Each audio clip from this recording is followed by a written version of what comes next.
And I'm pleased to introduce Philip Kabernik, the moderator of this next session and a colleague from a while back now. Philip is the Logistics Service Manager for Alameda County General Services Agency, overseeing the vehicle fleet, parking division, commuter program, messenger service, and property and salvage team. For the past 6 years, Philip has focused on sustainable transportation operations, growing the county's electric vehicle fleet, and supporting infrastructure and further developing an employee commuter program. So, welcome, Philip, and thank you. Thanks. I think I got it. Yeah, okay. All right. So we're going to be, before I introduce my panel, I'll just sort of set the tone a little bit. So our panel is going to be focusing on sort of the future of commercial deployment of electric vehicles, kind of grounding our foundation understanding on OEM, the OEM side of things, the fleet side of things, and then maybe a little bit of wild speculation on what the next few years will be looking towards for mass deployment of EVs. So great panel here, and I'm really excited to dive in. So I'm going to go from my far right to left here, if I can do this out of order. So Jonah, can you pronounce your last name before I butcher it? Itis. All right, great. Jonah Itis has been with EVgo for 5 years. In his time with EVgo, he's worked with many different players in the industry, spanning government, retail, workplace, multifamily, among others. Jonah is focused on the expansion of the EVgo DC fast charging network and the deployment of high-power charging stations nationwide. To his left is David Worthington. David's fleet manager for County of Sonoma, with 30 years of comprehensive management experience in the automotive and truck-related industries, including public and private fleet management, truck dealerships, wholesale retail parts operation, insurance claims, and a whole bunch of other stuff. In the last 8 years, Sonoma County's won 31 international awards, way too many to list here, but is doing great. Thanks, Philip. All right, to his left is Aaron Schneider from ChargePoint. Aaron is building the future of sustainable transportation with ChargePoint. Aaron's deployed thousands of places to charge electric vehicles throughout Northern California. He's an expert on working with public agencies, fleets, businesses, and residential communities to design and deploy charging solutions that are scalable and sustainable, and they meet the unique needs of each and every stakeholder. Before ChargePoint, he was working for Interoc and DNVGL. All right, and to his left is Peter Engel.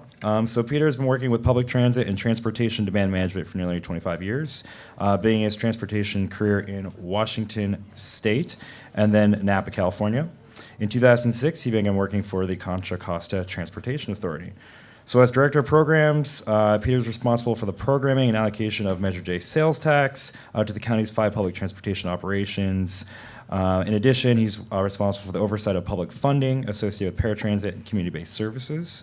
And is now focused on new technologies and innovative approaches to service delivery in the transit industry, commuter alternatives, first last mile solutions, regulatory influences on innovation, and shared mobility opportunities. All right, so we're gonna go, let's go back the other way, left to right here. And if my panelists can take a few minutes, let me know if there's slides. And we're going to be talking about the sort of future of sustainable transportation, commercial deployment of EVs, and I'm going to try to cut you off after 4 minutes each. Okay, I do have a couple slides. You got to see them earlier when Supervisor Joya spoke, so I guess the slides are so nice you could see them twice. So I'm here representing the Contra Costa Transportation Authority. We're the Congestion Management Agency and the Measure J Transportation Sales Tax Authority for Contra Costa County. We are taking an approach, or have been taking an approach for the last several years, looking at innovative technologies and ways to improve delivery of mobility in our county. If you hit the button again, there's some things that pop up there. Oh, I can so just, I apologize for that. I should have fixed that. Oh.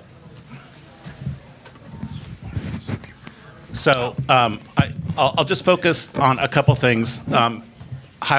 Interstate 680 between Walnut Creek and Dublin, if any of you have been on it since the economy has improved, is just a parking lot. And so we are kicking off a program called Innovate 680, which has 7 prongs. 2 of those are potential bus on shoulder and TDM programs to help mode shift. So just a couple things there.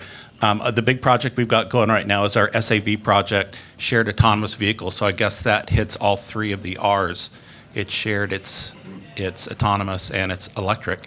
And we are testing that Easy Mile shuttle out in the city of San Ramon at Bishop Ranch Business Park. Go ahead and, oh, it's me. Here's a little bit about that. Actually, the two blue boxes and the gray box, we've actually moved to stage 3, the gray box now. As of a week ago, we started operating the shuttle on the public roads in the Bishop Ranch. So I don't think the public can ride it yet, but the shuttle is actually operating on public streets there to continue its last phase of testing. Why this is important is after that phase proves successful, we will be deploying this as a first last mile shuttle service. They are electric vehicles. So an infrastructure for charging those electric vehicles is very important to us, obviously.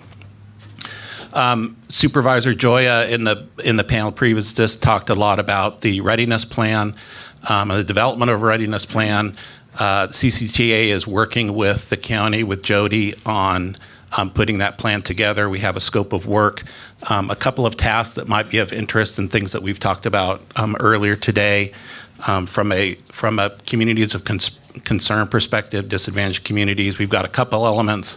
We're going to be looking at different programs to provide either rebates or financing to lower income households to be able to purchase electric vehicles. And we're also going to be working with the workforce board to look at job programs for lower income individuals who are interested in working in this new emerging technology of either the vehicle side or the infrastructure side. Another thing that we're looking at is for our transit buses in Contra Costa County. County Connection currently has a bus that operates in downtown Walnut Creek that is charged wirelessly and at the BART station. And if you don't know, transit operations has some unique operating characteristics, being out on the road all day long, and range is definitely an issue. So we're going to be looking at innovative charging opportunities as part of the readiness plan so that we can roll out electric bus fleets for our bus operators. I think I'll just leave it at that at this point. Great. Thank you. So Aaron from ChargePoint coming up next for the slides. Okay, great. Well, good morning, everybody. Can you guys hear me out there? All right. Okay. All right, great. So thinking about this morning and the audience here, really my goal is to accomplish, I think three things in 4 minutes. The first is to just inform you and share with you kind of what we're seeing in the marketplace. The second is to hopefully inspire you to go out there and start putting in more infrastructure and really building out your fleets that will reduce greenhouse gas emissions. And then the third item is to engage together in a conversation, which I think will come more at the end during the Q&A. But as a starting point, so ChargePoint, just out of curiosity, how many folks here have driven an electric vehicle? Okay, so most of the room, that's great.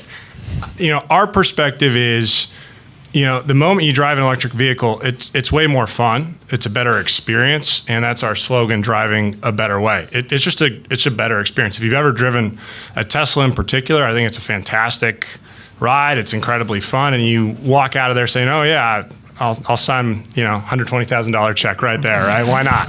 It's worth it." But other auto manufacturers are also investing heavily in this space. What we're seeing, I think the other day I saw Ford is looking at making the F-150. The number one selling car today in America is the F-150 truck. And they're talking about putting a plug on that. All the European auto manufacturers, they're putting plugs on their vehicles. Toyota, Chevy, Honda, you name it, throughout the world and even in China as well. Everybody is putting a plug on their vehicle. They're seeing that this is the future. And what that means for everybody here today is that you're going to see more and more of these vehicles in your communities, and you're going to need more and more of these vehicles in your fleets.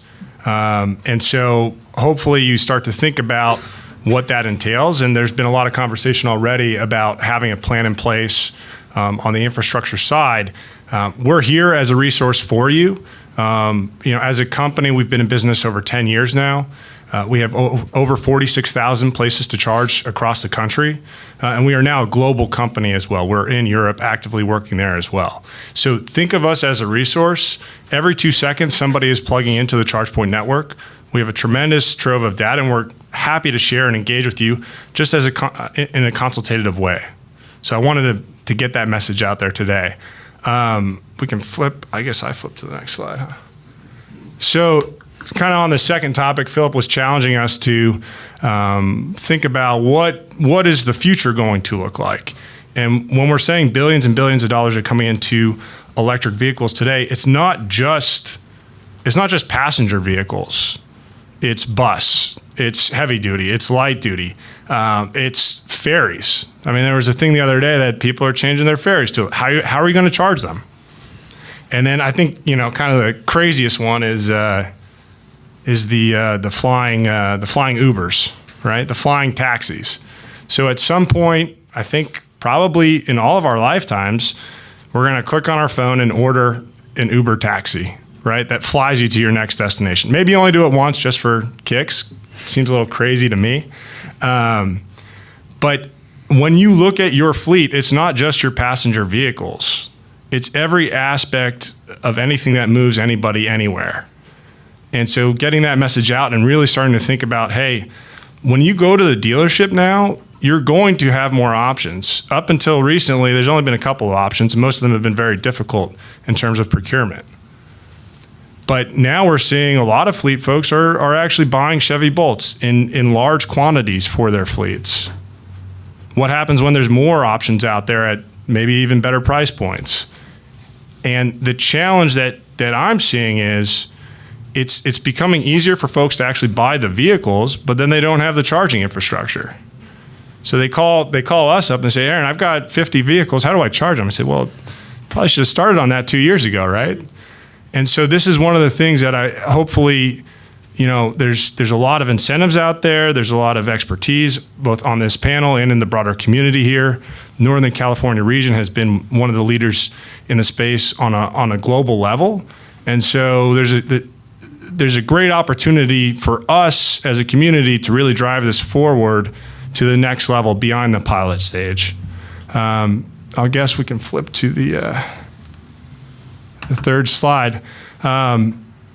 Beyond the fleet aspect, right, and again on sort of where is the future going, we are rolling out charging, and we are the manufacturer where you're going to be able to charge a car in 10 minutes from 0 to full. Now, is that as applicable to somebody managing a fleet? No, most of the fleet charging is likely going to be done in your depot, right? It's going to be done overnight when electricity costs less. And that's one of the things to really think about as you're developing your plans is, well, you've got your construction folks, they have one agenda. You have your facility managers, another agenda. You have your fleet manager, that's another agenda. And then somebody's getting the bill for all this electricity. And it's not like gasoline where, the price changes overnight and you show up, okay, it's $3 a gallon today. Maybe it's $3.15 the next day. Electricity, and I'm going to exaggerate here, but it could be $1,000 for that gallon of gasoline at 12 p.m.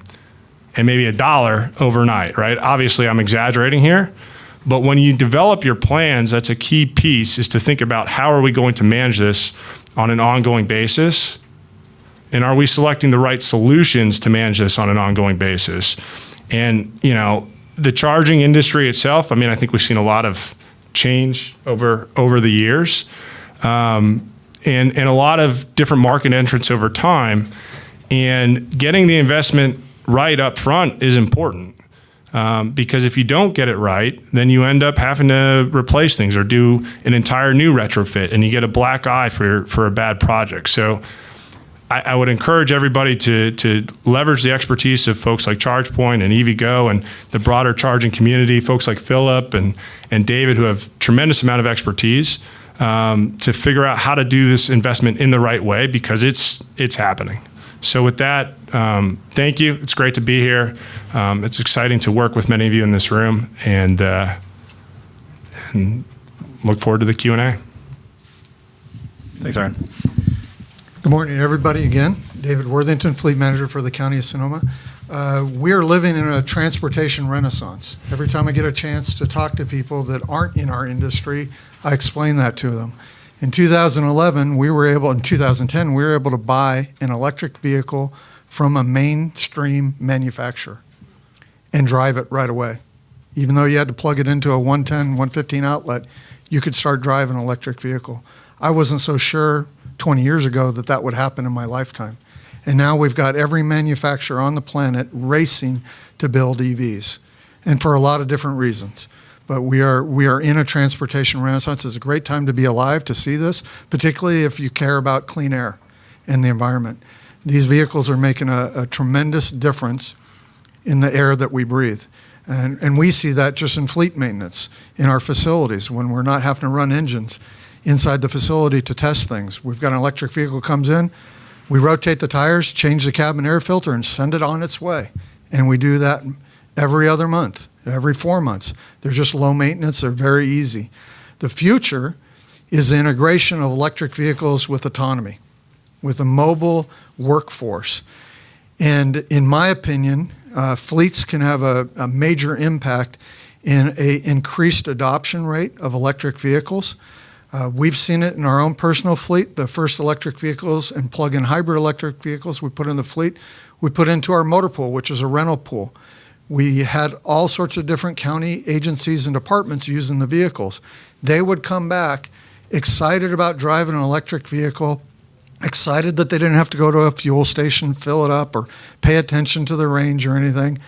And then the next thing you know, they're calling me up 3 months later and going, where can I charge my car? And I said, well, your cars, we've got a charging station for it. No, you don't understand. I went and leased a brand new electric vehicle. I went and bought a brand new electric vehicle. I'm charging at home, but now I need someplace close to work to charge so I can do things during my lunch hour. That's a great problem to have. And I get those phone calls almost every month now.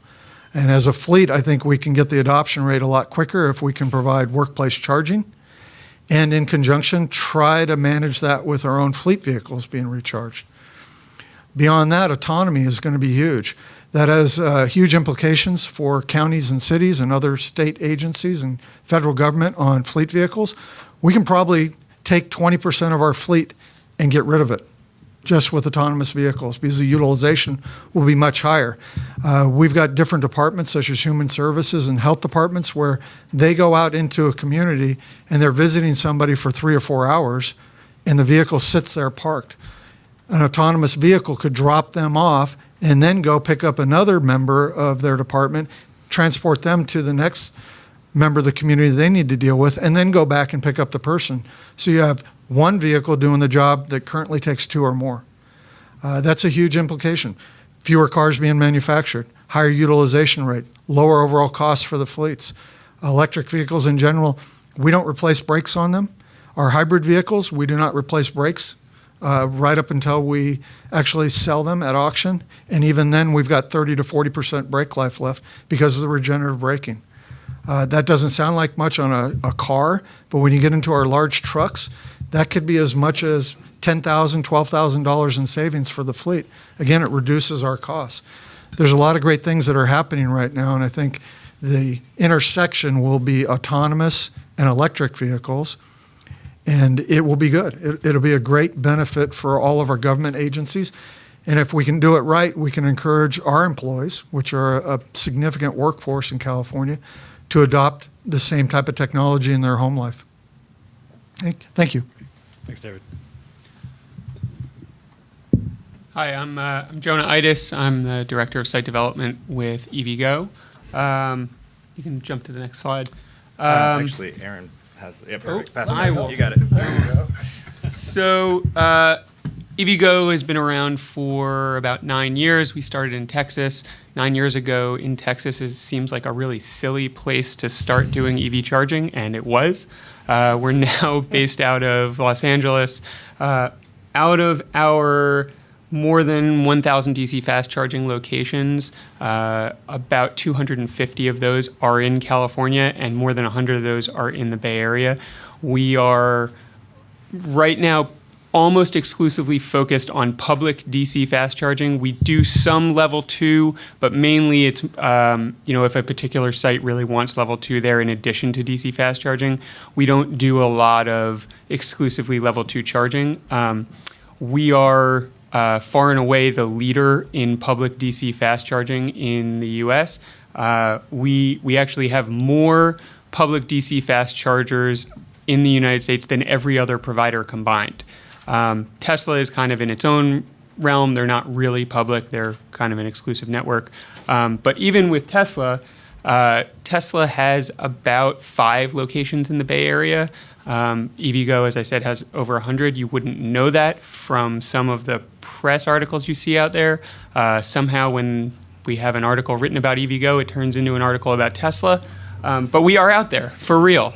One of the highest utilization charging stations in the entire country is about 10 blocks that way at the Whole Foods on Grand. That station does an inordinate amount of charging in a day. There are 2 charging stations there, and it averages about 40 sessions per day at that location. And we're seeing that spike even more. In terms of fleets, we think about fleets in a couple different ways. There are the car share providers like Maven, Drive-A-Go, Wavecar, ReachNow. Most of those, and then there are a handful of other smaller ones, but most of those have ties to one or more automaker or are wholly owned subsidiaries of automakers. That's kind of one aspect of fleets, and the other aspect is kind of a more B2B fleet, whether it's a city fleet or it is a delivery service. You have a series of trucks or individual vehicles, something like Amazon Fresh, et cetera. So that's kind of where we compartmentalize fleets. Right now, we're seeing an extraordinary amount of usage on our network from the rideshare and car share fleet services. Some vehicles on those networks are doing 2 and 3 sessions per day on our charging network. We have some stations in the Bay Area that are more than 50% of our utilization right now is coming from those types of fleets. So what we're seeing from those fleets is a demand for more dedicated charging stations, and that's not necessarily to say a depot of chargers at their home base. They are still interested in a distributed network of charging stations, but what they want is an exclusive hub where they can control scheduling. They know that their drivers can always get charging, and they're not competing with the public.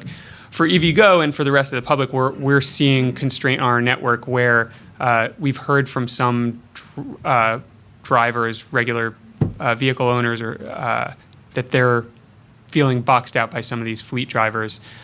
So needless to say, we need more charging stations. I can flip to the next slide. I think everybody in the room kind of knows the difference between level 2, level DC fast charging, and level 1. The next phase for EVgo, as some folks in the room already know, is we're moving towards high power charging, which is the 150 kW with infrastructure to upgrade as high as 350 kW. My colleague at ChargePoint mentioned this. We recently went into permitting on a site with the city of Sacramento. In downtown Sacramento, we're going to be putting in 6 high power charging stations on street in downtown. It's a really exciting project, but it is extraordinarily expensive to do high power charging from a capital standpoint and from an OpEx standpoint. One thing that is a recurring theme with DC fast charging and high power is how do you manage that demand charge? There was a comment about it could cost you $1,000 to charge a car. That's absolutely true. I always say that if you are in an area with a high demand charge, the first car of the month can cost you $1,000. Everything after that, you're trying to make up that demand charge. So when you're looking at how do you want to serve your fleet, it's true, level 2 charging in a depot is a great way to serve a fleet if you are doing less than 50 miles per vehicle per day. if your vehicles are doing 300 plus per day, then you might want to start thinking about DC fast charging. If you're concerned about vehicle uptime, where you want your vehicles on the road 23 and a half hours a day, then you might want to think about DC fast charging or high power. And at that point, if you have enough vehicles, then you can start thinking about a dedicated hub or charging stations at your depot with DC fast charging. But it is really important to understand your use case and look at the options available and make smart decisions around charging, because the capital expense, it may seem like a lot, but wait till you pay for those demand charges. Yeah, certainly. We can echo that from the Alameda County experience as well. So we had a lot of great audience questions, so I'm just going to reserve my right to ask one question to the panel before going to audience questions here. And so for the folks in the fleet world, or for the OEM folks, as a fleet customer to come to you with a mission of installing 300, we're talking hundreds plus EVs for their fleets in the next few years. What do you anticipate as the biggest barrier to deployment or management of an EV fleet that size? And what would you think would be one of or the most helpful resource in terms of deployment and management of that wide scale amount of EVs in your fleet, or for your customers' fleet for the OEMs? Whoever wants to take it first. Is that? Go ahead. Go for it. So that'd be a great problem to have. I'd love to install that many EVs into the fleet right away. The infrastructure is the biggest challenge that we face going back to 2009. We have a lot of lease facilities in Sonoma County, so we don't own the property. We've got to work with the landlord to get their buy-in to install charging stations, and you have to work out all the details. It's a very time-consuming process. But from the fleet perspective, back in 2009, we were looking at where the vehicles were at and where the charging stations should be, which is where the vehicles are at. And the reality is we started doing assessments at each facility, we had to change our methodology completely and actually start with where's the power at, and then figure out how close EVs could be to that power. We had one facility where we did 300 feet of trenching through concrete, asphalt, and shrubbery for 2 charging stations. That was one of our most costly installations to date. And then the facility that it was hooked up to ended up being demolished. So literally 2 years into trying to take all of our costs from the infrastructure, spreading out over 10 years, things changed right away. The infrastructure is the elephant in the room. It's a big elephant in the room. And there's a lot of great grants out there to help on the hardware side. But the reality is we need as much funding as possible for the installation to actually support those charging stations. The last set of stations we installed, it cost us $174,000 in infrastructure. We will never see in the life of any of the vehicles using those stations a payback. But when gas stations started back in the 1900s, it was the same situation.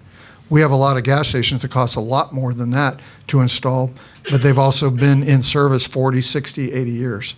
So we have to take the long-term view of electric vehicle charging stations, but it also needs to be part of your capital improvement programs. You need to be looking at the big picture of where you're going with facilities. If you've got an old facility, maybe not want to put a charging station or a lot in there.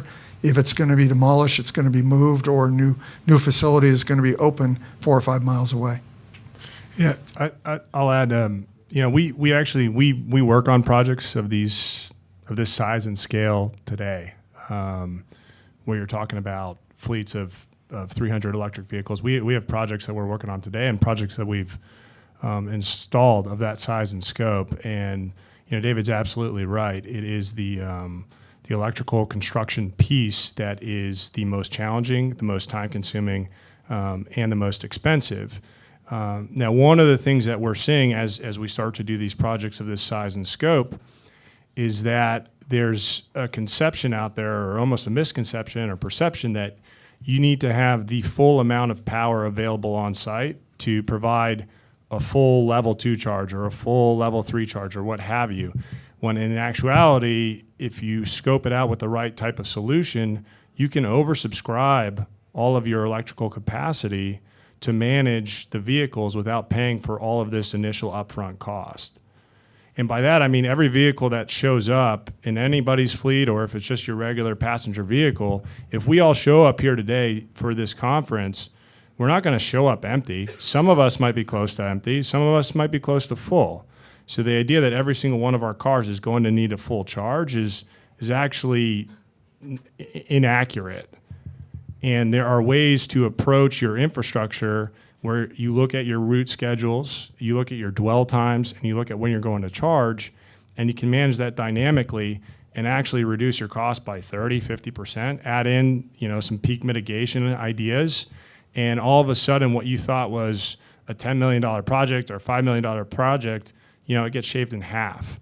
So that's something that I would encourage the community to engage with folks like us or David, or I know Philip's worked on a lot of interesting projects as well to address this. And it's something that we, at least at ChargePoint for sure, are focused on for our customers.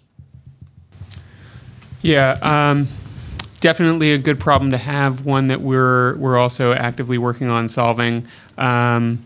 If it were 6 days in the future, I would be telling you guys about something really exciting, but you're going to have to read about it in the paper instead. Sorry for that. That was kind of mean.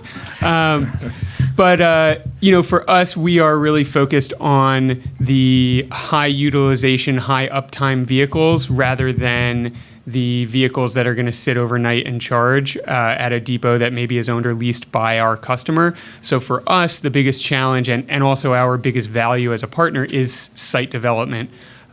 Finding partners to work with. We have a vast set of portfolio customers. We work with cities. We work with, we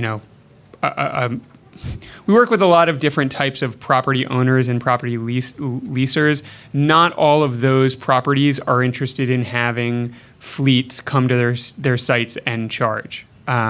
So there's a little bit of an overlap with our historical customer base that are serving the general public, but we're also kind of expanding into new types of customer bases. The construction and electrical service and all of that is really, really challenging. For us, we do, because we own and operate, we're funding all of that. So the cost, obviously at the end of the day, if you're putting in a dedicated station, you're going to pay for it one way or another, whether it's through KWH or capital cost or what have you. But we're always there to foot the bill and try to make the infrastructure work. But there's only so many parking spaces in the Bay Area, and they are pricey. So trying to get a site to relinquish 1 or 10 or 30, like we're looking at now in some places, is, I don't want to call it an act of God, but whatever is just below that. Great. I think we want to turn over to Q&A to the audience. Is there a roving mic? Or is it? Oh, great. Okay. Oh, boy. I'm going to start at the back and go to the front.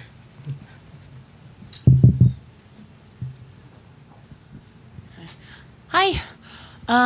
Given the incredibly expensive cost of installing the chargers, what do you guys think about the Envision Solar EV Arc solar powered chargers, where they just come, pick it up with a charger or a trailer, and plop it down, and it's ready to go, and the customer gets to charge their car for free?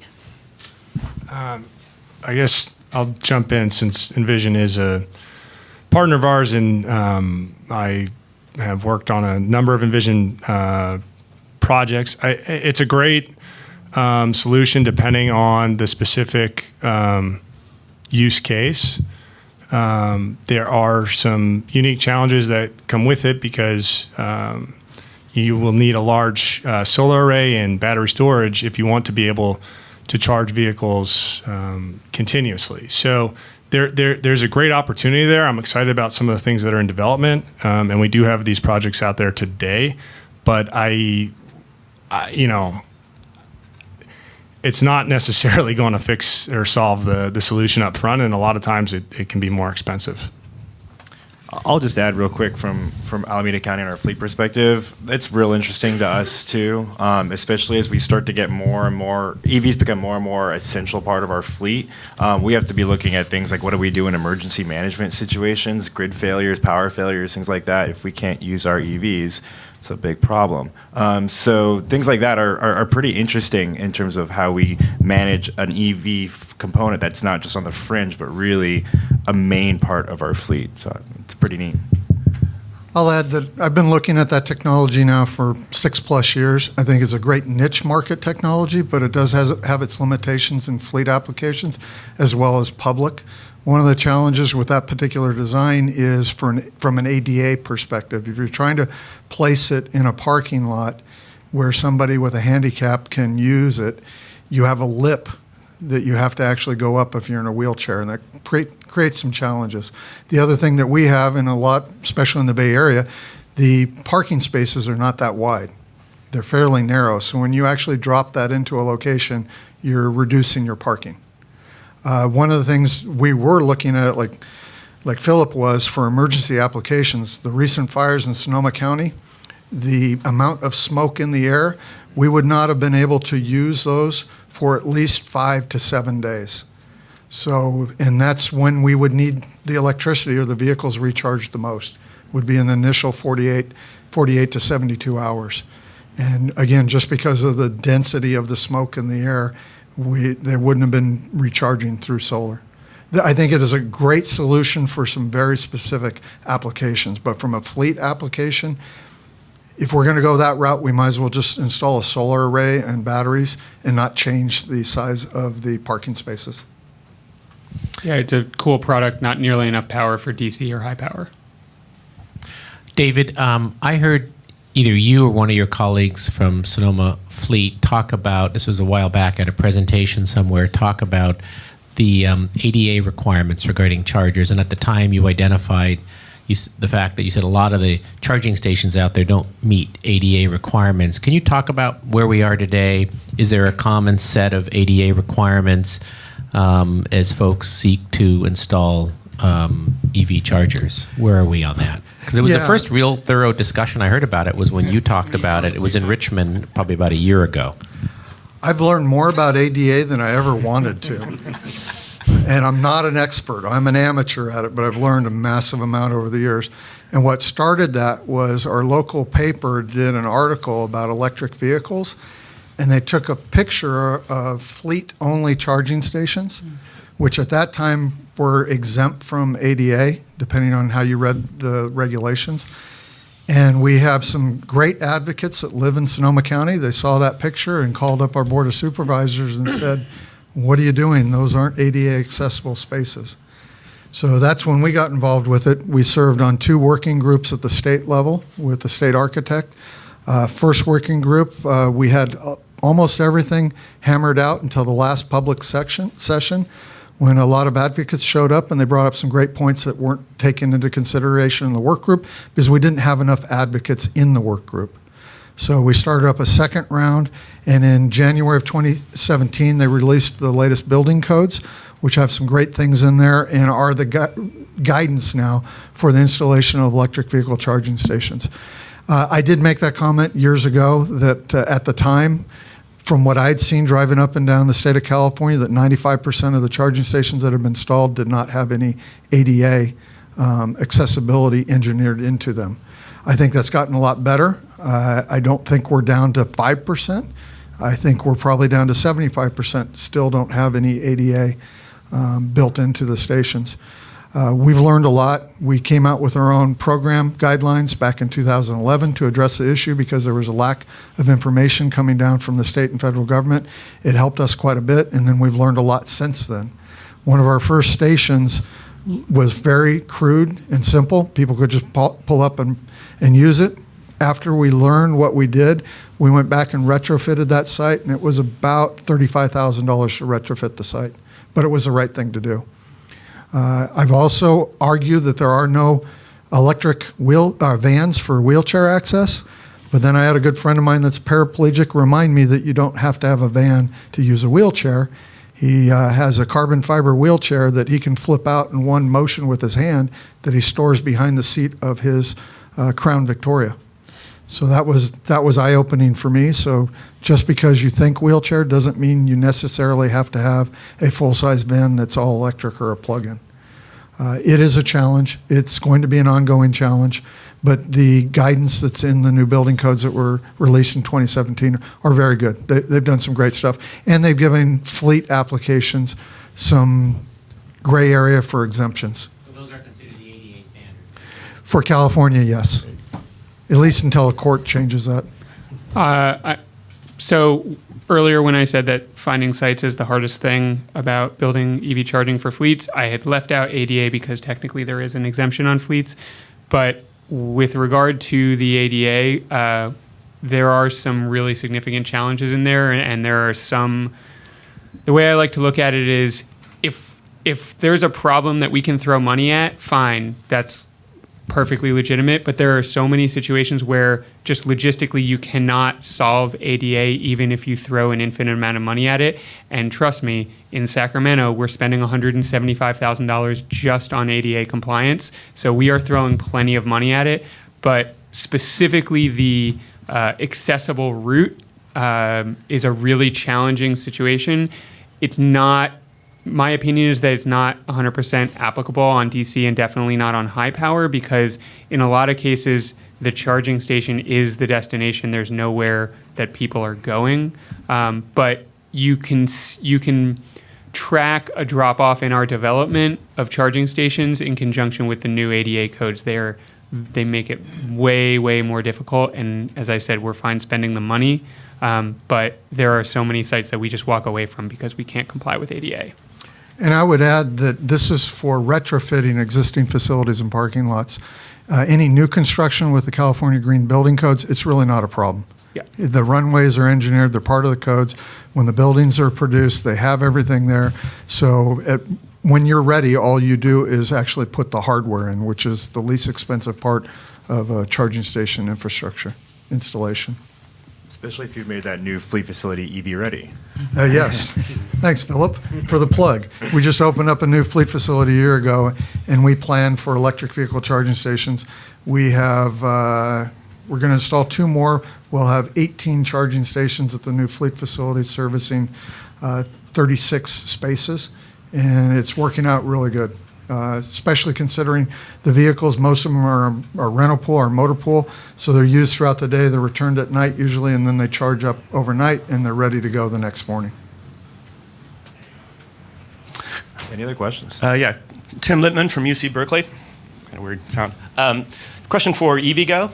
And we heard sort of anecdotally from EV drivers as of about a year ago that they were having some issues with the reliability of your network. I'm not sure if those were more technical or sort of payment, point of sale in nature, but to the point they were sometimes reluctant to trust the network as, you know, something that if they really needed it. So I'm curious, you know, so what you guys have been doing about that. How do you track reliability? How do you manage that? What have you done to try to maybe improve the reliability of your network, if you mind? I don't hate to put you on the spot, but I was curious if you had a comment on that, because we'd like to spread the word.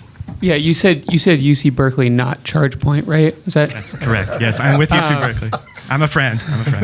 Yeah, so that is, I mean, that's the first line in our mission statement is that we're seeking 100% uptime. Right now we have 98.6% uptime, which is pretty exceptional, but not where we want to be. There are a lot of additional complications with DC fast charging over level 2. The number one thing that we struggle with the most is that because there are 2 charging standards and the cords are very heavy, I mean, there's a lot of power going through there.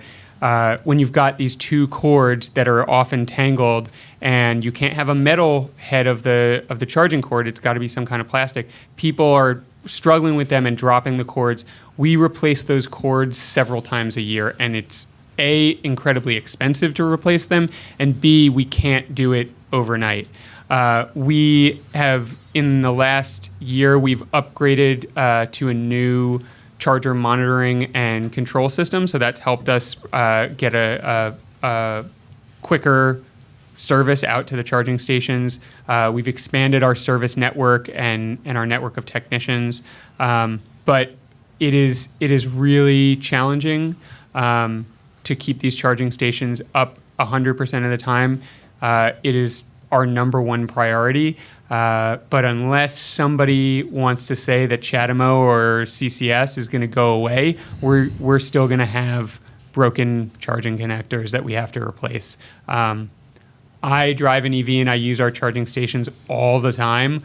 I'm not sure if there was a specific station that maybe was down, but I anecdotally, on a personal note, I charge at the same stations around there, and I haven't seen that. But I'd be interested to hear what stations they were talking The about. downtime you're experiencing now really is physical, just damaged cords and charging. That's not point of sale issues or that kind of thing so much.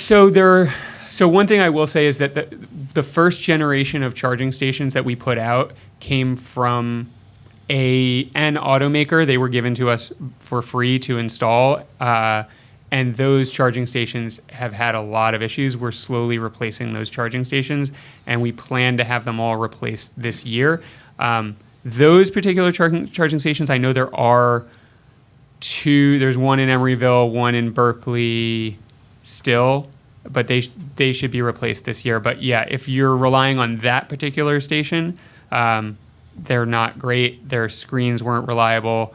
Would that be the Whole Foods on? That would be the one. That would be the one. People getting kind of frustrated with that. Yeah, that one we also had a problem with someone who was leaving their car there and getting on the bus and going to work. So that site has been a challenge. It's a really high utilization in a tight parking lot. Thank you. No Sounds problem. like a great opportunity for offline conversation. I think we're getting the kibosh over here. Did you have a last thing, David? Yeah, just real quick.